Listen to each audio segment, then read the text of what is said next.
Welcome to Study Gurukul. A very good morning to all of you. तो दोस्तों बात करने वाले हैं 69,000 शिक्षक भर्ती और अन्य भर्तियों को लेकर। 69,000 शिक्षक भर्ती में दोस्तों छात्रों के लिए आज अहम दिन और छात्रों के लिए निर्देश। आखिर क्या है निर्देश दोस्तों? वहीं आरक्षण के फेर में फंसी शिक्षक भर्ती सरकार।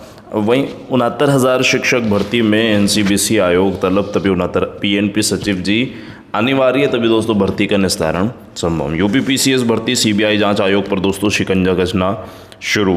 एलटी ग्रेड ऑनलाइन नियुक्ति या फिर दोस्तों बयानबाजी, कम गुणांक सिलेक्शन, दूसरी मेरिट प्रभावी, इन सभी महत्वपूर्ण बिंदुओं को कवर करने वाले हैं। वहीं प्रदेश सरकार का भर्तियों में आरक्षण को लेकर एक बड़ा फैसला।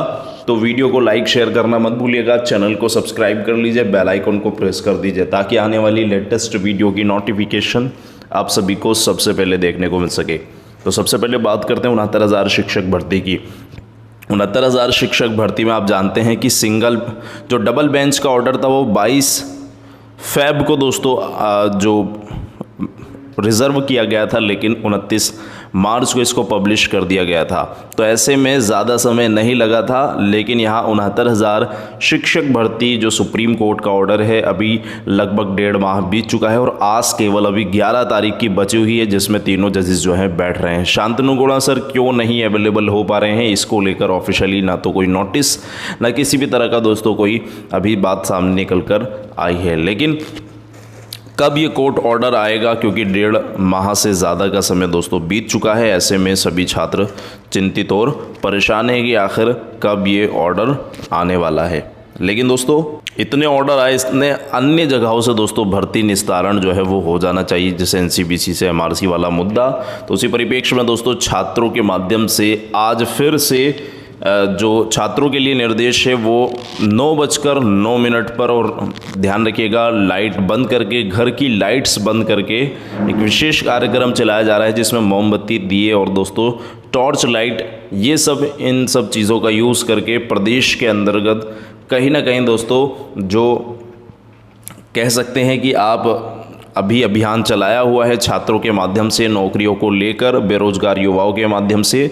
तो उसमें कहीं ना कहीं 69,000 शिक्षक भर्ती योगदान के लिए विशेष रूप से केवल 69,000 छात्रों के माध्यम से ही चलाया जा रहा है। तो ऐसे में आप समझ सकते हैं कि आज इनके लिए निर्देश यही है कि ये विशेष कार्यक्रम में दोस्तों आप सभी पार्टिसिपेट करें, और तभी दोस्तों आपकी भर्ती प्रक्रिया जो है संचालित होती हुई नज़र आने वाली है। वहीं आरक्षण के फेर में फंसी है दोस्तों शिक्षक भर्तियां। 69,000 शिक्षक भर्ती में एनसीबीसी तलब, पीएनपी सचिव जी को तलब जो दोस्तों अनिवार्य है।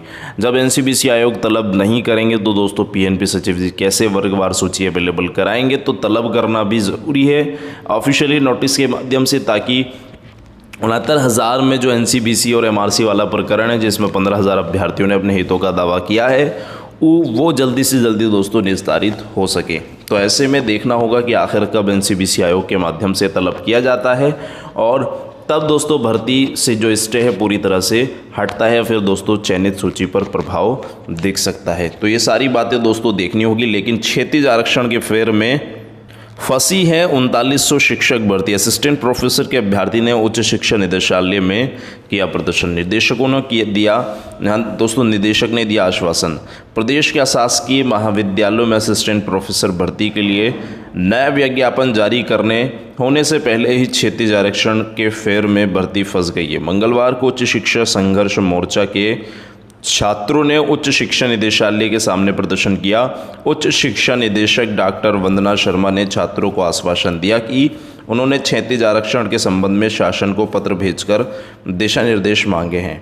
यहां से हरी झंडी मिलते ही क्षैतिज आरक्षण के निर्धारित करते हुए भर्ती के लिए पदों का अध्याचन उत्तर प्रदेश उच्च शिक्षा सेवा आयोग को दोबारा भेज दिया जाएगा। प्रदेश के शासकीय महाविद्यालयों में असिस्टेंट प्रोफेसर के तकरीबन 3900 पद रिक्त हैं। कुछ दिन पहले ही उच्च शिक्षा निदेशालय में इनमें से दोस्तों 1303 पदों कि दोस्तों अध्याचन आयोग को भेजा गया था। तो देख सकते हैं दोस्तों कहीं ना कहीं निदेशालय अपने स्तर से क्षैतिज आरक्षण का निर्धारण नहीं कर सकता, ऐसा दोस्तों छात्रों ने उच्च शिक्षा वंदना शर्मा का कहना है कि निदेशालय अपने स्तर से क्षैतिज आरक्षण के निर्धारण नहीं कर सकता। और वहीं दोस्तों शिक्षा निदेशालयों में उपस्थित होकर उन्होंने विभिन्न मांगों को लेकर प्रदर्शन किया।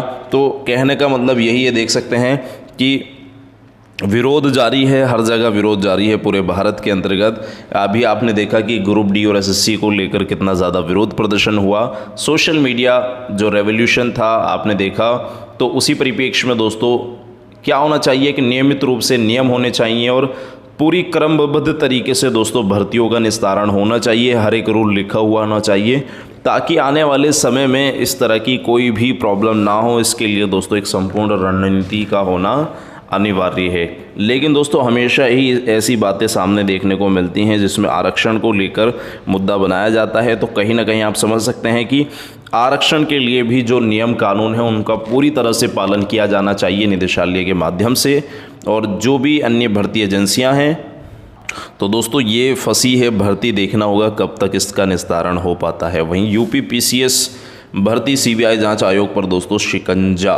तो देख सकते हैं बाहर से बुलाए विशेषज्ञ, पूर्व परीक्षा नियामक नियंत्रण से पूछताछ। दोस्तों दिन भर यूपीपीएससी में डटी रही सीबीआई टीम, दस्तावेज खंगाले। और दोस्तों यहाँ देख सकते हैं यूपीपीएससी की दोस्तों परीक्षाओं की जांच कर रही सीबीआई ने अपना शिकंजा कसना शुरू कर दिया है। कुछ परीक्षाओं के अभिलेखों में गड़बड़ी मिलने के बाद सीबीआई ने पुख्ता सबूत जुटाने के लिए बाहरी विशेषज्ञों की मदद ली है। मंगलवार को सीबीआई की टीम दिन भर यहाँ दोस्तों यूपीपीएससी में जुटी रही। इस दौरान एक पूर्व परीक्षा नियामक जो नियंत्रण के साथ कुछ कर्मचारी से भी पूछताछ की गई। पूछताछ के बाद सीबीआई और मुकदमा दर्ज कर सकती है। सीबीआई की टीम को अब तक पीसीएस 2015 और 2010, आरओ 2013, लोअर 2013, पीसीएस 2011 की परीक्षाओं और मेडिकल अफसर की सीधी भर्ती में गड़बड़ी मिली है।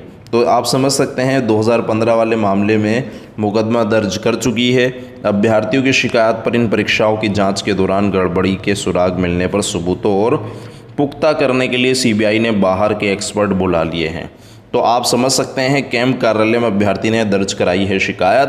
तो ऐसे में दोस्तों कहीं ना कहीं आप समझ सकते हैं अगर इसी तरह से चलता रहा तो इसी तरह से भर्तियां शिकंजों में फंसती रहेंगी। निष्पक्ष तरीके से सारी भर्तियों का निस्तारण होना चाहिए, किसी भी तरह की कोई धांधली सामने नहीं निकल कर आनी चाहिए। तो देखना होगा दोस्तों आखिर कब तक दोस्तों ये इस जो जांच चल रही है इसका निस्तारण हो पाता है।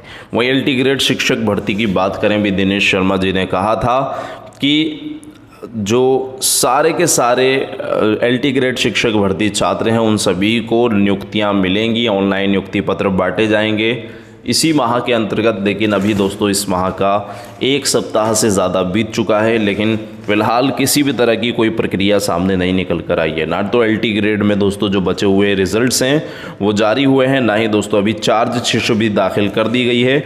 लेकिन यहाँ ऑनलाइन नियुक्ति तो क्या दोस्तों अभी पूरी तरह से प्रक्रिया भी संचालित नहीं की गई है, ना ही किसी भी तरह का कोई ऑफिशियली नोटिस आया है कि इस टाइम से इस समय तक आपकी ऑनलाइन दोस्तों जो नियुक्तियां हैं वो होंगी, या फिर दोस्तों ऑनलाइन जिला आवंटन होगा या डिस्ट्रिक्ट आवंटन की जगह अब दोस्तों विद्यालय आवंटित किए जा रहे हैं। तो वो भी अभी तक नाम निकल कर नहीं आया। ऐसे में 69,000 शिक्षक भर्ती भी छात्र परेशान है कि कम गुणांक का सिलेक्शन किस प्रकार से सुनिश्चित होगा, क्योंकि जब तक दोस्तों एलटी ग्रेड छात्रों को नियुक्ति नहीं मिल जाती तब तक दोस्तों दूसरी मेरिट इसमें कहीं ना कहीं संशय की स्थिति उत्पन्न करेगी 69,000 में। तो दोस्तों कम गुणांक का सिलेक्शन सुनिश्चित तभी होगा जब एलटी ग्रेड में सभी छात्र जितने भी हैं, क्योंकि इसमें 1,500 से 2,000 दोस्तों 69,000 के भी हैं, तो वो जब सिलेक्शन ले लेंगे तो निश्चित ही दोस्तों 69,000 में दूसरी मेरिट प्रभावी आप सभी को देखने को मिलने वाली है। वहीं प्रदेश सरकार का भारतीय आरक्षण पर एक बड़ा फैसला दोस्तों, दूसरे राज्यों के अभ्यर्थी को यूपी में नहीं मिलेगा आर्थिक आरक्षण। प्रदेश सरकार ने आर्थिक आधार पर आरक्षण से संबंधित अधिनियम में की व्यवस्था। सरकारी सेवाओं में आर्थिक आरक्षण पर आरक्षण का लाभ प्रदेश के बाहर के अभ्यर्थी नहीं पा सकेंगे। देख सकते हैं काफ़ी बड़ी दोस्तों ये प्रदेश सरकार ने यूपी लोक सेवा आर्थिक रूप से कमजोर वर्ग के लिए आरक्षण अधिनियम 2020 में प्रावधान कर दिया है। शासन के समस्त विभागों को भेजी गई अधिसूचना की प्रति तो आप समझ सकते हैं 10% आरक्षण जो था EWS का, इकोनॉमिक वीकर सेक्शन के लिए।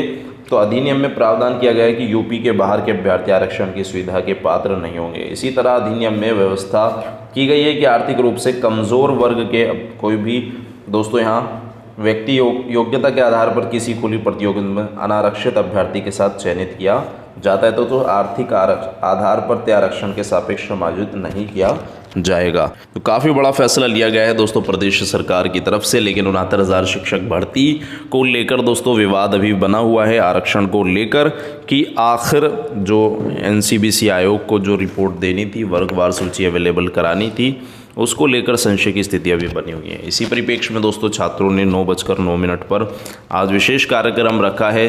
तो आप सभी पार्टिसिपेट करने वाले हैं उसमें दोस्तों 9:09 पर जो कैंडल लाइट हैं, दिए हैं या फिर दोस्तों आपकी मोमबत्ती, इन सबको जलाकर सभी घर की लाइट्स बंद कर इसमें दोस्तों पार्टिसिपेट सभी छात्र यूपी के करने वाले 69,000 से संबंधित। तो देखना होगा दोस्तों क्या रहने वाला है। जैसे ही इन्फॉर्मेशन निकल कर आएगी आप सभी के बीच बता दी जाएगी। वीडियो को लाइक शेयर करना मत भूलिएगा, चैनल को सब्सक्राइब कर लीजिए। Thanks for watching video. जय हिंद।